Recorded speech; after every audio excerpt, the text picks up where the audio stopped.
Well, we are coming up exactly a year of being at the new Noor forever home, and this is how it's looking like. We've just moved quietly into winter, and I have been busy out, spending hours and hours in the garden every day, reevaluating, fixing the banks, replanting, new planting down here. It's been a real ebb and flow to try and work out what works, where it doesn't work. Challenges like kangaroos and animals eating. As you can see, my poor hollyhock, she's looking a bit sad, but she's coming back. She's coming back. You can see where kangaroos initially ate all the leaves, and now she's come back. And down here, kangaroos had eaten all my okra, and I cut them all off nice and even. And even now, I can't believe it, we're in winter, and look at this. That's an okra flower. Ants get in there and they love eating these flowers once they pollinate them. And then I'm going to have a winter okra by the looks of it. Maybe not as big as summer. I think at summer I would have got maybe 8 kilos of okra in this last summer. Such a surprisingly good crop here. And I figured, well, I'm going to leave it and see if it's, we can get some perennial usage out of it year after year. And so these have actually only been planted, these poor old date palms, yesterday. Can you believe it? So these were initially at my front garden, and they have struggled, and their leaves had been tight. See how that's all tight there? That's how they have been all summer. As soon as I put these girls in here, look what's happened. She's finally spread her fronds out, breathing a sigh of relief, saying, thank you, Mama. Thank you for putting me in moist soil, because unbeknownst to me, even though I was drip watering them for hours, the moisture just was not penetrating deep enough. And when I pulled these out at the base, they were dry. I just couldn't believe it. So a lot of trial and error, but I know this is a very good sign. With her spreading her fronds out like that, she's happy, she's content, and so is this one. They're covered in mesh, obviously, because someone has taken a big chunk out of it there in the night as I was sleeping. And here are lots of oranges, different oranges. All these are different oranges, but again, I've had to put this very, very hard mesh. Can't even bend this with, your finger without hurting it, because anything less than that, again, guess who pulls it all down? Mama kangaroo.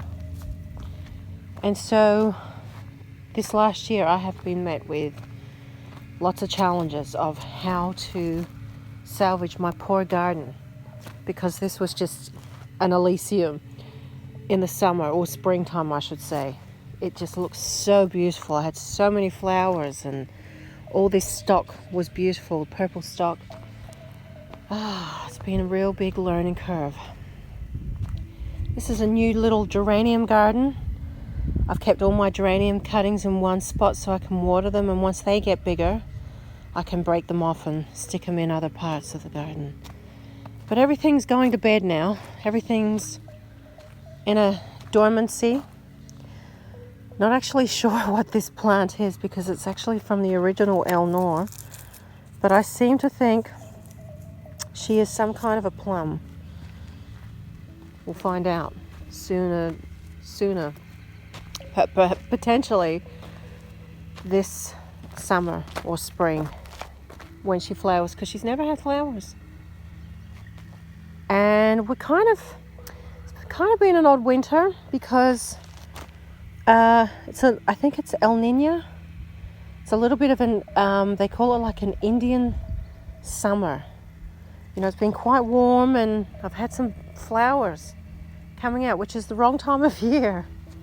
It's usually in the springtime. So look at this. Got a flower here. And also one of my mulberries, she hasn't dropped her leaves yet. Mulberries are usually deciduous, meaning they drop their leaves, but this honey, she's quite content and she is not dropping. Whereas other varieties here, that in the back there and over here, they have gone into dormancy, thanks also to kangaroos eating off their leaves. And here's another, this is a pomegranate. She is looking so healthy. And it's kind of bizarre because my girlfriend, 15 kilometers out that way, has a pomegranate and hers has already dropped its leaves. And mine here, she's not dropped. In fact, you know, you can see all these beautiful little tiny red shoots. Very content and doesn't look like she's going to drop her leaves, which is kind of, well, it's kind of extraordinary really, because usually they would have dropped their leaves by now. Another looking, healthy looking orange, and a beautiful healthy looking orange over here. She has not once been eaten by the kangaroos because I made sure this time around she was going to get this stuff as soon as she went in the ground. And this poor old orange, Lane's late navel, she got eaten, but she's come back good now. And got some tomatoes here. Obviously they've been eaten. Not too concerned about those right now. Haven't had any protection over these, but look what's happened here. This is all statice and everlasting daisy. And this is kind of, I've chopped it back. All the beautiful flowers come up here. And look what's happened. From last year's seed, you know, blowing in the wind, it's just popping up all over the place now. So we've got status here, or statice, and then we've also got one called alyssum. And alyssum is this one over here. Beautiful, honey smelling. The bees absolutely love this. And she's just kind of popped up all over the place. Obviously you can see I've been chopping back, chop and drop, you know, because the thing about building a garden is exactly that. You know, you need to build the soil. It's very well and good to go out and bring in beautiful black rich soil, but you know, the real name of the game here is to try and build your own soil. So when you cover it with mulch, it allows for all the microscopic organisms, mycelium, to create this web and this network. And you know, it starts to, like, there starts to be a real symbiosis, a relationship, mycorrhizae, or a mycorrhizal relationship, right? Don't mind my look. I've been headering my hair today. So the whole point of, you know, getting a, you know, less than optimal soil and building it. If you can build your soil and fill it with life and make it alive, so your soil is literally alive, full of worms and castings and microorganisms and just life, you know, that is going to be the most fantastic foundation for yielding and growing beautiful trees and fruits and vegetables. But it's an effort, and if you can build good soil, you will absolutely create and build beautiful trees and fruit and everything else. So here, I've only just shifted a raspberry today. She was looking pretty sad under a tree. I thought she might have benefited from the carbon the roots of the big tree might have given, but she wasn't happy. So I've moved her And this is actually, this is a mulberry. Tiny fruit here. There, it's hard to see, it's a bit blurry. Anyway, she's dropped her leaves. And again, look, there's some poppy here, statice, a little bit of geranium. And one of the oranges that I shifted from the front of the garden, I've now put here. She's going to take about a month or so to adjust, but this is the best place for her. And I figured, like, I've moved all the oranges from the front of the garden over here to the back now. And I know it's the best decision because they're already, you know, budding out, getting fresh shoots. So this is an interesting bed. It's kind of a mixed bag. I've got some nasturtiums in there, zinnias that I planted about a month ago, onions, broccolini, rapini. It's a bit of a mix. And in here, it's kind of like a salvage bed because the kangaroos, before I got more mozzie netting, have eaten all my chili bushes here, tomatoes. But every night, can you see all these trees here? See that? All that mozzie netting gets rolled out every single night and then rolled up every single morning. So, you know, I mean, look, it's saving my garden. It's saving my garden. I can actually eat from my garden now, and I can go out and see, you know, things starting to slowly recover and rejuvenate. And that's comforting to me that it's actually working. Just laying a whole roll of mozzie netting, putting it down with rocks, and yeah, most of the time kangaroos have left it, which is fantastic because the hurdles that I had there are now over here. Double fencing. Good luck trying to get in there, kangaroos, because I will hear you if you do. It'll be a lot of banging and crashing around. So this bed I actually finished just today. I wasn't even actually going to make a bed here, but the soil was so nice and soft, I just started planting onion seeds. So I have a bunch of onions in here, reds, whites and browns, some more broccolinis. Like, when you plant a garden, you want to plant your staples, some like things that you know you're going to eat every day. And so I eat broccoli every day. I eat greens, and I love to just eat the whole plant. The leaves, the stalks, the little florets, the whole lot.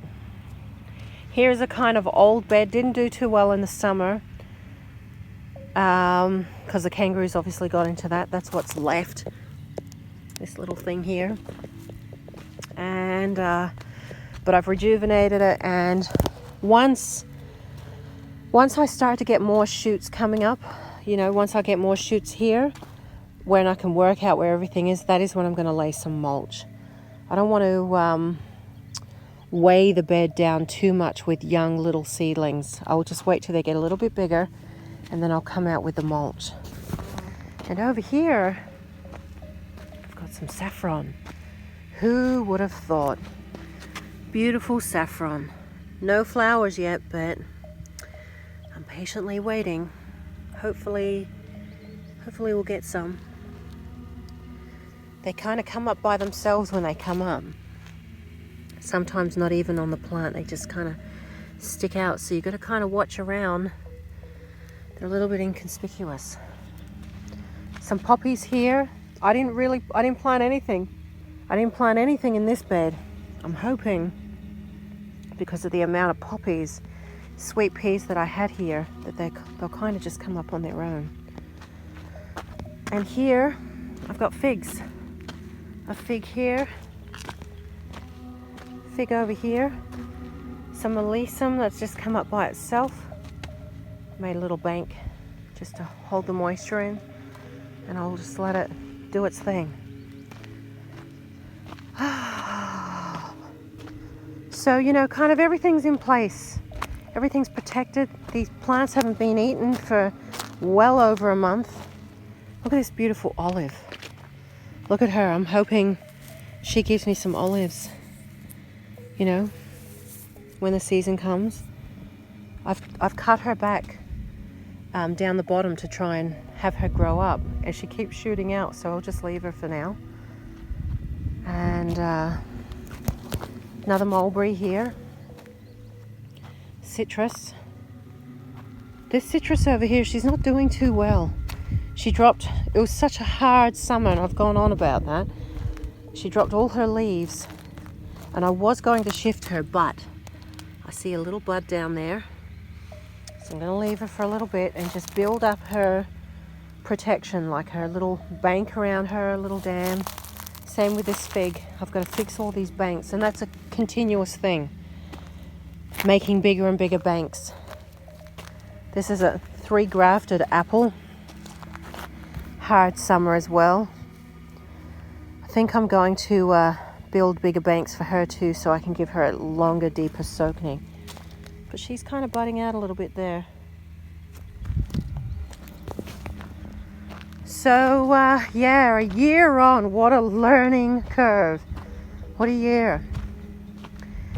And this little bed was one of my first beds that I made. And look at this.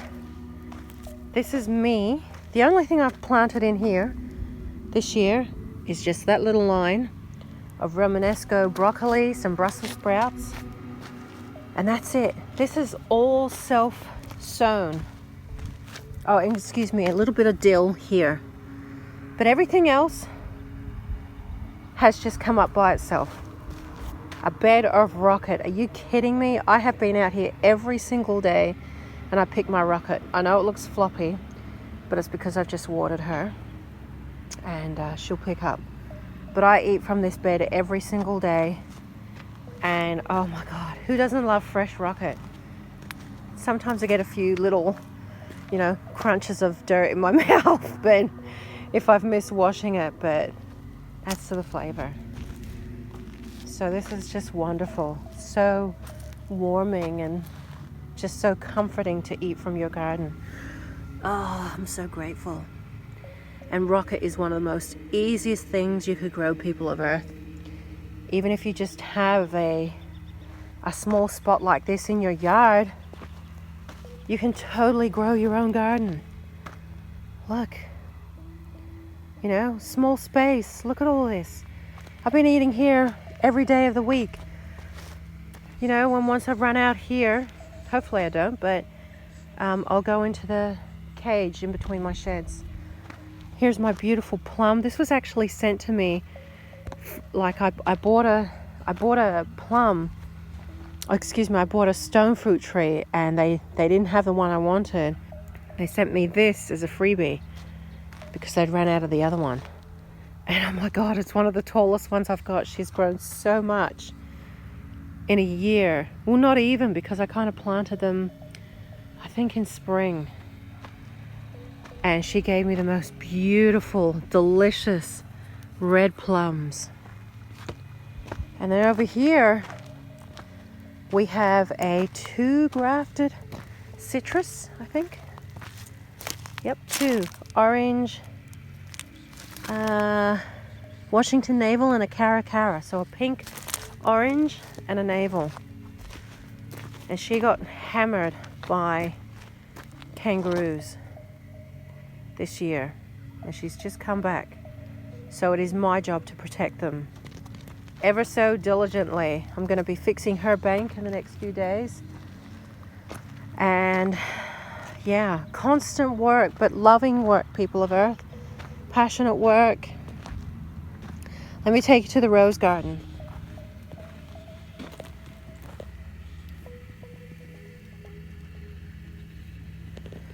Well, as unattractive as this boundary may be, it has absolutely served its purpose. And my roses can now breathe a sigh of relief. They're all just adjusting, but then they have now got life on them. Some are taking a little longer, but they can now breathe easy. I actually threw a bunch of poppy seeds. And now look what's happening. I've got poppy seeds, poppy little plants coming up all over the place. Heaps of them. It's a real adjustment for these poor roses that have been eaten time and time again. And now they can finally relax. So hopefully by springtime, they are going to be beautiful and happy, and they're happy now, but you know, really blush out. This is a Persian rose right here. She's actually adjusted really well. And some of these really big old roses that have come from my old Noor, like this one, she has not sprouted out all summer. She obviously wasn't happy where I had her, and now look at all these little buds.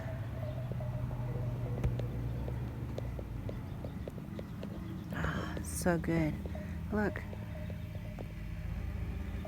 it's a happy rose. She's content now. Same with this. This is Florentina right here. Actually, no, this is not Florentina. This is this is a Delbard rose. This is Sur Emmanuel. I think so, anyway. So yeah, and I've grown stock around here because stock, ladybugs love stock, and ladybugs love aphids. And even though I haven't had aphids on these poor old roses since spring, aphids are the products of moths that come and lay their eggs. Pretty sure that's how it is. It's going to be interesting with some of my roses. So some roses that I've grown from seed, it'll be interesting to see how they will cope. This is one of my roses I've grown from seed. And that's another. And this is another. She's never flowered, this one. So I actually don't know what she's going to look like, what flower she's got. And this is another one grown from seed here. I think that's my hot cocoa one. Really big, beautiful, luminous red. And these two are cuttings. So let's see how it goes. Here's another little bed that I've made. More poppies. This is just kind of a mixed bag of stock and poppies and just cottage flowers, hollyhock. And even though it's quite ugly on this side, eventually I'm hoping with all these cuttings here I can extend my rose garden and just have this full of roses. So yeah, this is the life-saving wire that I've used around my fruit trees all out here. So I'm almost ran out. So every day, every couple of days, I don't like to do this every day because it's so hard to cut this stuff here. But every couple of days I'll come out and cut a new, barrier. And but it's getting harder and harder now because it's just so windy. Oh my God. And it's so hard. Really hard stuff, but it's been a godsend. And then, yeah, like I said, we got some cuttings over here. Rose cuttings in some sawdust. They're not looking to flash. A lot of these are bougainvillea as well. Going to take a while to adjust. They have time though. And here, some have actually sprouted out. Some cuttings. You don't need to water this too much. This is already moist enough. You don't want it too moist because that's when it will start to rot. Here's some more cuttings of mine. Here's a mulberry. She's dropped her leaves and She must be from the red one. I don't know yet, but... And here are some roses from cuttings. They almost died because I had them planted under this big eucalyptus. But now they're coming back. See the buds? So yeah, roses are very hardy. And in the back here I have 2 apricots that have dropped their leaves. And over here, more cuttings. Look at this. Even some have buds and flowers. That's a plum there with the pink flower. Got apples. Don't know if they're going to give me roots, but oh look, apple's got some beautiful flower buds. That's cute. And then here, lots of pomegranates. When I trimmed my pomegranate a few months ago, I put all of them in here. Now look, we got some pomegranates. We're gonna have some pomegranates. I love pomegranates. I love pomegranate paste, pomegranate juice. Ah, beautiful. And then here, this is some bougainvillea I've taken from around. And now look, got some leaves. Don't have any shoots just yet, but hopefully soon. And here, this is kind of like a wild card. This one here, that's grevillea. And I was kind of shocked to see that little grevillea flower. That's a healthy grevillea cutting. And I've tried to propagate grevillea before, didn't have any luck. But now look, isn't that cool?